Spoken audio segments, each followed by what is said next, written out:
मित्रों नमस्कार। सूचना की दुनिया पर आपका स्वागत है। मैं हूं डॉक्टर सुभाष चंद्र सिंह। इस बार जिस आरटीआई पर मैं चर्चा करने जा रहा हूं वह आरटीआई श्री आनंद रुंगटा ने लगाई है। श्री आनंद रुंगटा गोरखपुर के रहने वाले हैं और आरटीआई के लिए काम करने वाले समर्पित कार्यकर्ता हैं। आरटीआई में सूचना मांगना एक प्रकार से उनका मिशन है। उनका कहना है वह आरटीआई के माध्यम से व्यवस्थागत परिवर्तन चाहते हैं और उनकी कई आरटीआई के कारण नियमों में परिवर्तन भी हुआ है। इस बार जो आरटीआई लगी है वो सांसदों विधायकों की पेंशन में एकरूपता लाने के उद्देश्य से लगाई गई है, जैसा कि बातचीत में आनंद रुंगटा ने भी कहा। और मेरा उद्देश्य केवल इस आरटीआई पर विधायकों सांसदों की पेंशन पर जो जन चर्चा का विषय है उस पर केवल फोकस करना है। मेरा उद्देश्य किसी सांसद विधायक की पेंशन पर सवाल उठाना नहीं है, ये मैं स्पष्ट कर दूं। ये भी स्पष्ट कर दूं कि ये जो पेंशन का तथाकथित गड़बड़ झाला है इस समय वास्तव में चर्चा का विषय है। जैसे ओपीएस और एनपीएस को लेकर के कर्मचारियों में कई तरह की जो है चर्चाएं हैं और वो ओपीएस की डिमांड कर रहे हैं। ओपीएस देना है, नहीं देना है, एनपीएस कायम रखना है या ओपीएस एनपीएस में समन्वय स्थापित करके कोई अन्य व्यवस्था बनाना है, ये सरकार का काम है। मेरा केवल इतना कहना है कि जो उन्होंने आरटीआई लगाई है वो जनहित में लगाई गई आरटीआई है और इस आरटीआई में एक ऐसा जवाब आया है गुजरात विधानसभा की ओर से जो लाजवाब करने वाला है। यह एपिसोड आप देखिए, आपकी प्रतिक्रिया का हमें इंतजार रहेगा। प्राय आप सभी लोगों में चर्चा होती है कर्मचारियों के पेंशन की, सांसदों की, विधायकों की पेंशन की, लेकिन बहुत कुछ स्पष्ट नहीं है। जैसे कर्मचारी डिमांड करते हैं ओपीएस की, मिलता है एनपीएस, लेकिन सांसदों और विधायकों को जो वेतन मिलता है, वेतन पर सवाल हो सकता है कम उठता है, लेकिन उनकी पेंशन पर सवाल प्राय समाज के जागरूक वर्ग में उठता है कि इनको इतनी ज़्यादा पेंशन क्यों दी जाती है, या अगर 2 बार विधायक हुए, 3 बार विधायक हुए तो 3 पेंशन मिला के क्यों दी जाती है। अगर वो पेंशनधारी पूर्व विधायक हैं और राज्यसभा के मेंबर हो गए तो उनको पेंशन भी मिलती है और राज्यसभा में उनका वेतन भी मिलता है, या लोकसभा के सदस्य हो गए, पूर्व विधायक हैं, पूर्व विधान परिषद सदस्य हैं तो यहाँ की पेंशन मिलती है, लोकसभा में वेतन भी मिलता है। लोकसभा से रिटायर हो गए, राज्यसभा से रिटायर हो गए, विधान परिषद से रिटायर हो गए, विधान सभा से रिटायर हो गए तो उनको लोकसभा वाली भी पेंशन मिलती है, विधायक वाली पूर्व विधायक के रूप में भी पेंशन मिलती है। ये एक प्रकार से जनता के बीच एक प्रकार से गड़बड़ झाला जैसा लगता है कि सांसद और विधायक चूंकि कानून बनाते हैं इसलिए अपने पक्ष में सारे कानून बनाते हैं, जनहित के कानूनों पर उनमें भले मतभेद हो लेकिन अपना वेतन बढ़ाने के बारे में या पेंशन के संबंध में कोई निर्णय लेने के बारे में उन सब में मतैक्य रहता है।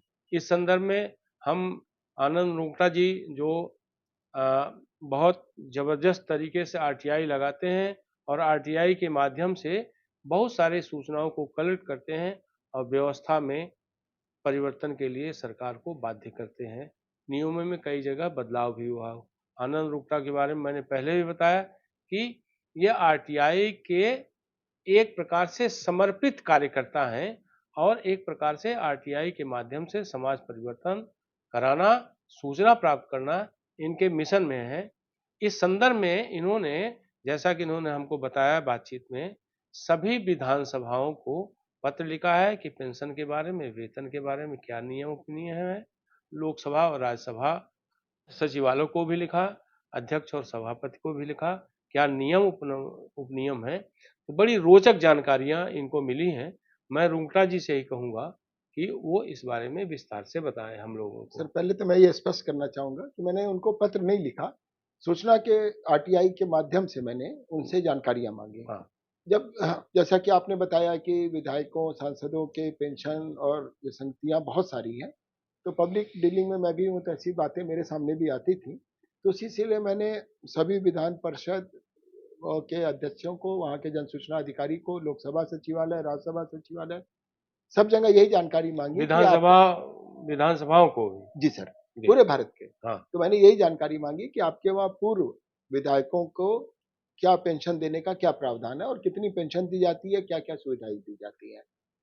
तो लगभग काफ़ी लिखा-पढ़ी के बाद कई जगहों ने कोई तकनीकी कमी बताया, कुछ बताया, करते-करते अभी मेरे पास 80% आरटीआई जो मैंने डाले उसका जवाब आ गया है।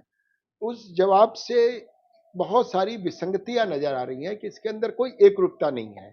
और कुछ जैसे कि आपने भी अभी अब बताया कि अगर कोई व्यक्ति पूर्व विधानसभा सदस्य है किसी राज्य का और वो लोकसभा में चुन लिया जाता है, वहाँ पे वेतन पा रहा है तो यहाँ से उसकी पेंशन बंद नहीं हुई। इसी प्रकार से अगर वो दोनों जगह से रिटायर हो गया तो दोनों पेंशन पा रहा है। बाय द वे वो किसी और उच्च पद पे चला गया, किसी राज्य का राष्ट्र गवर्नर हो गया या वो उपराष्ट्रपति हो गए, गवर्नर से राष्ट्रपति हो गए, तो उनको वो सारी पेंशन मिल रही है। तो ये कोई भी एक मानव स्वभाव है, कोई भी आदमी कहेगा ये नियमानुसार गलत है। उसको एक पेंशन मिलनी चाहिए और हम लोग भी इस बात से सहमत हैं, मैं व्यक्तिगत रूप से भी सहमत हूँ कि वो सर्वाधिक वाली पेंशन ले ले, तो भी किसी को कोई ऐतराज़ नहीं होगा। लेकिन अगर आपने अलग-अलग कार्यस्थल पे काम किया, तो आपको सारी पेंशन मिले ऐसा सरकार की नौकरी में और सरकारी विभाग में भी नियम नहीं है। सरकार में भी जो लोग नौकरी कर रहे हैं अगर विभाग बदलता है, तो उनको अंतिम जिस विभाग में काम किए हैं, वहीं की पेंशन मिलती है, पूर्व वाले की नहीं मिलती है। तो मर्ज हो रोचक जाती है। मर्ज हो जाती है। तो जो दो मैंने पेंशन नहीं मिलती जी है। सर, तो वो मैंने जो रोचक जानकारियाँ इकट्ठा की, उसमें राज्यसभा सचिवालय, लोकसभा सचिवालय, यही जवाब आया कि साहब अगर हम किसी को पेंशन दे रहे हैं और उसको विधानसभा का पूर्व सदस्य होने के नाते मिल रही है, तो हमें कोई उसमें ऐतराज़ नहीं है और ना हम उसको रोकते हैं। एक सबसे जो रोचक जानकारी आई जिसको आप सबको जानकर बहुत आश्चर्य होगा कि हमारे देश में एक राज्य है गुजरात, गुजरात प्रांत के का जो जवाब आया और वहाँ के सचिवालय ने, जन सूचना अधिकारी ने जो जवाब दिया, गुजरात विधानसभा में पूर्व विधान परिषद सदस्यों के लिए पेंशन का प्रावधान ही नहीं है। माने विधान परिषद नहीं, विधानसभा सदस्य विधानसभा होगा क्योंकि जी, विधान परिषद वहाँ वहाँ पे है नहीं है। नहीं। विधानसभा में पेंशन का विधानसभा के प्रावधान नहीं है, मतलब पूर्व विधायकों को पेंशन का का कोई प्रावधान प्रावधान नहीं। नहीं है। इस संदर्भ में कोई आपको हाँ जवाब सर, मिला है ये क्या? पत्र है जो वहाँ के विधानसभा से हाँ, जन सूचना मैं पढ़ दे रहा हूँ। गुजरात जो है, supply of information to the applicant mister Anand Rungta, Rungta building, cinema road, Gorakhpur. इसका मैं बस ऑपरेटिव पार्ट पढ़ रहा हूँ, बाकी चीज़ें पढ़ने की बहुत ज़रूरत नहीं महसूस हो रही है।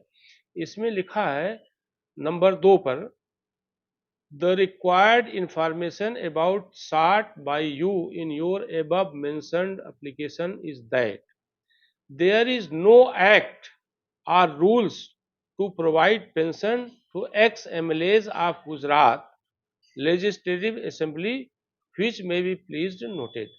यानी इसका सीधा अर्थ है कि गुजरात विधानसभा के पूर्व विधायकों को पेंशन देने का कोई कानून नहीं है। अब इस गुजरात विधानसभा के जवाब के बाद निश्चित तौर पे बहुत सारे लोगों के मन में एक जो टीस या तड़प है कि विधायकों को पेंशन क्यों, या विधायकों को कई बार विधायक रहने के बाद पेंशन क्यों, या राज्यसभा लोकसभा में पूर्व सांसद पूर्व विधायकों को एक साथ इतनी सारी पेंशन क्यों, इस पर निश्चित तौर पर सवाल उठेगा। इस बारे में आपने आगे कोई कदम उठाने के सर बारे अभी में मैं सोचा है डाटा क्या? इकट्ठा कर रहा हूँ जी। और सारे डाटा जब सारे स्टेट्स के मेरे पास आ जाएंगे तो उसको मैं कंपाइल करूंगा और उसमें वैल्यू भी लिखूंगा और मैं जो भी इसके लिए जिम्मेदार भारत सरकार के प्रतिनिधिगण हैं, पदाधिकारी हैं, माननीय प्रधानमंत्री जी हैं, लोकसभा अध्यक्ष महोदय हैं, इनको मैं आग्रह करूंगा कि वो इसमें एक रूपता लाएं। विधानसभा गुजरात में नहीं है, मैं शायद उस पर भी बहुत अच्छी तरह सहमत नहीं हूँ, क्योंकि ये भी ऐसा भी नहीं होना चाहिए कि अगर वो जनता की सेवा कर रहे हैं और वो कर रहे हैं और बाद में उनको अपने दैनिक आय के लिए भी संघर्ष करना पड़े। तो ये एकरूपता होनी चाहिए, बस मेरा मकसद ओवरऑल इतना ही है कि जो सर्वाधिक पेंशन है वो ले लें, या पेंशन ही अगर एक हो जाए पूरे हिंदुस्तान में तो ये झगड़ा ही खत्म हो जाएगा।